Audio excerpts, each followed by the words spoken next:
Is your BMW 3 Series refusing to link with Apple CarPlay? Let's fix that connection in under 2 minutes.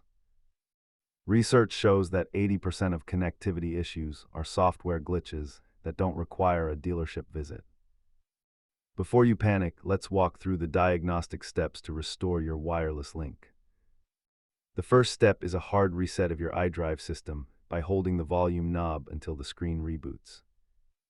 Common culprits include active VPNs on your iPhone or Bluetooth interference from other nearby devices.